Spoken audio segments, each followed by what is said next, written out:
So as we learned in the Bible, sin entered the world through Adam and Eve. So, am I a sinner? Are you a sinner?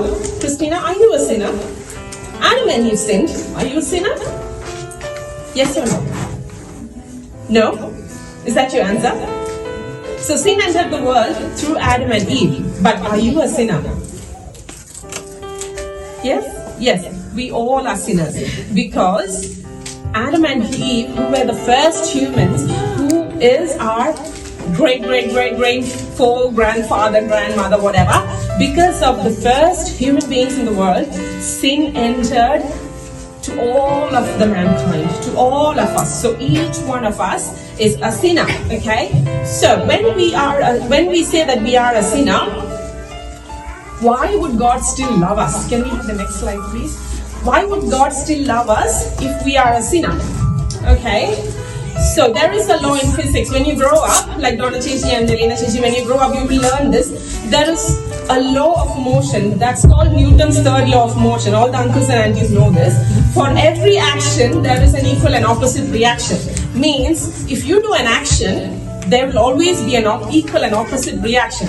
For example, you love your parents because your parents love you, right?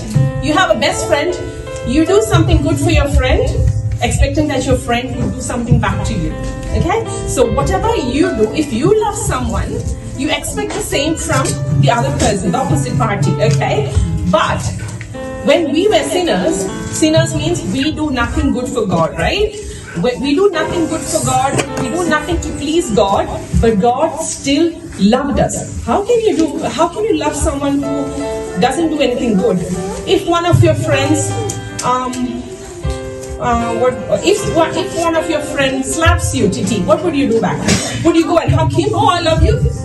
No, you would take the next time to slap him back, isn't it? That's what we all do. So how can God love someone like us who is a sinner?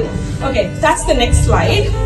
So now we're going to see what is my action according to Newton's law, okay? My action versus God's equal and opposite reaction, okay? So we do whatever opposes us. So say, I did a sin. That's my action, okay? What does God do? So I'm a sinner. I lied to my mom, okay? I lied to my mom and I go to God and say, God, I lied. What would God do? He loves me, okay? When you do a sin, God loves you. What kind of reaction is that? No human can do that, right? Okay, now, next action, my action. I say I love God. We all said we love God, isn't it? When I asked you, you all said that you love Him. But what did you do? You lied. You sinned, isn't it? Each day, we lie each day. I mean, we do a sin, one or the other sin each day. We do something naughty that our parents wouldn't know and we would hide it from them. Isn't it? As I said, Neerin, isn't it? Your dad says, don't switch the TV on and you slowly ask Titi to do it and you blame Titi, isn't it? So we all do something naughty without God knowing. But we say that we love God, isn't it? What does God do to us? Oh, He's going to come one day and say, I'm going to punish you for your sin. No, He showed love. According to the first verse we read, even when we sin, even when we only say that we love God, God showed love. So, why did God show love to me?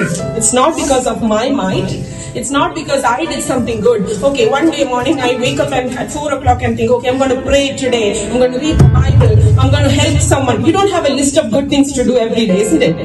But it's not because of something that I have. It's not because of my power. It's God's grace. He loves us every day. He keeps us safe every day. It's only because of His grace that He has shown to us. Did I ask for God's grace? Do we ask for God's grace? Yes, we pray, but even before we pray, when we wake up, even before we pray asking for God's grace, even if I don't deserve it because I'm a sinner, I do every sin almost every day. I don't deserve to be, someone good, but still God keeps on offering His grace because of His love. Can we have the next slide, please? Okay, I'm just going to read out some verses. Okay, Jesus willingly died on the cross to take all of our sins away. Okay, in the Bible there are some verses that says how God loves humankind. Okay, so if God loves us, what does He want from us? Why would God simply love us? So from the beginning, when God put Adam and Eve in the Garden of Eden, He gave everything to mankind in the Garden of Eden. He gave everything they could ask for. They didn't have to work. They didn't have to do anything. They had all the goodness in the Garden of Eden. But the only thing God asked them was a little bit of obedience, isn't it? God wanted mankind to have a little bit of patience, a little bit of obedience, so that they would show their love to God. In the same way, when God loves us, or when God showed His love, or when Father God sent Jesus Christ to die on the cross, the only thing He wanted us to do is to obey His commandments. So John 14:15 says, if you love me, you will keep my commandments. And John 15:10 says, if you keep my commandments, you will abide in my love, just as I have kept my Father's commandments and abide in His love.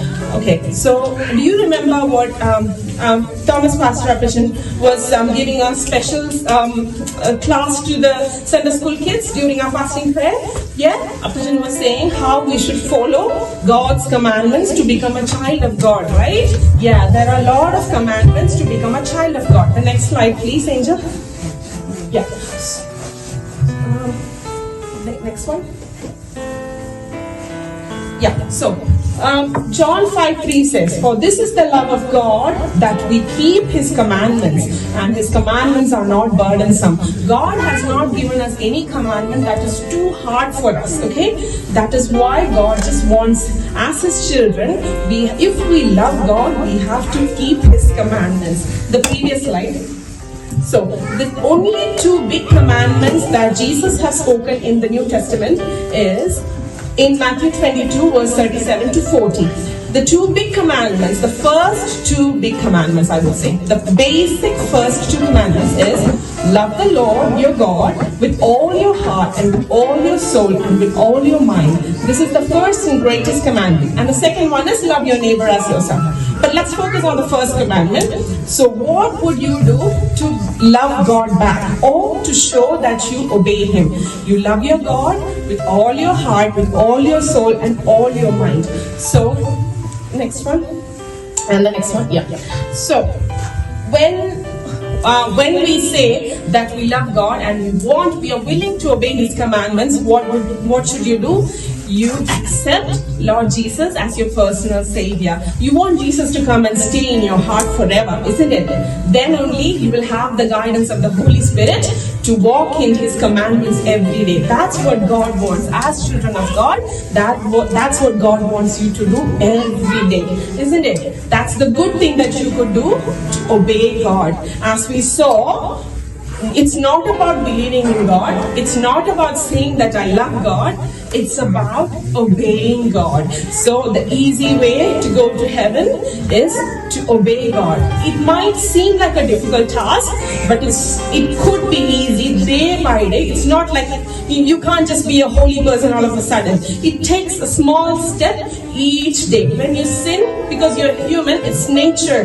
It's your nature to sin. But when you sin, you go back to God and ask for forgiveness. But you always keep asking God to forgive you, and you always ask the Holy Spirit to guide you to follow God's commandment every day, isn't it? It's difficult for me it's easy for me to preach from here. Oh, you have to obey God. You have to follow His commandments. It's very easy to preach. But even for me, it's very difficult to, perform what I preach. So I can say, oh, you have to, follow His commandments. But even for me, I have to try very hard. Your dads and moms, they have to try every day. Very difficult for them. They have to ask Holy Spirit for the guidance to oppose the Satan. Because Satan is a deceiver. Okay, Satan can deceive you any moment. He can come in any form. So you always need the strength to obey God and follow His commandments. So the last slide. The only thing that you can do is John 1:12. No, the one before. The one before. Yeah. No, last one. This one? Yeah. So those who receive Jesus and believe in Him or believe in His name are given the right to become children of God. When you become children of God, who's going to be happy? God is going to be happy. And God knows that you have decided to obey Him.